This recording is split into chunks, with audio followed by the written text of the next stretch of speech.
ئەزانیت خواردنی ئەم برنجە 5 کاتژمێر لە دوای جێهێشتنی لە دەرەوەی سەلاجە لەوانەیە بتگەێنێتە نەخۆشخانە؟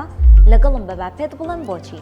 لە هاویندا بەهۆی گەرماوە بەکتریاکان کاتێکی کەمتریان پێویستە بۆ گەشەکردن و دووهێندەبوون. هەر بۆیە دانانی خواردن لە دەرەوەی بەفرگر دەبێتە هۆی تێکچوون و ژەهراوی بوونی. لە ئەنجامدا ئەو کەسەی کە خواردنەکە دەخوات تووشی سکچوون و ڕشانەوە و تێکچوونی کۆئەندامی هەرز دەبێت. پێویستە ئەوەش بزانین هەندێک خواردن تێکچوون و ژەهراوی بوونیان خێراترە بە بەراورد تر. لەوانە بەرهەمە شیرەمەنیەکانی وەک پەنیر و شیر و ماست، گۆشتی ئاژەڵ و مریشک و ماسی، چخاو بێدیا کوڵاو لەگەڵ برنجی کوڵاو و ئامادەکراو. هەر بۆیە ئاگادار بە هەر خواردنێکی کوڵاو یا ئامادەکراو زیاتر لە کاتژمێرێکی بەسەردا تێپەڕی بوو نەخرا بۆ سەلاجەوە، فڕێ بدە و تەندروستی خۆت مەخەرە مەترسیەوە. ئەم ڤیدیۆیەش بۆ ئازیزانت بنێرە با تووشی ژەهراوی بوون نەبن.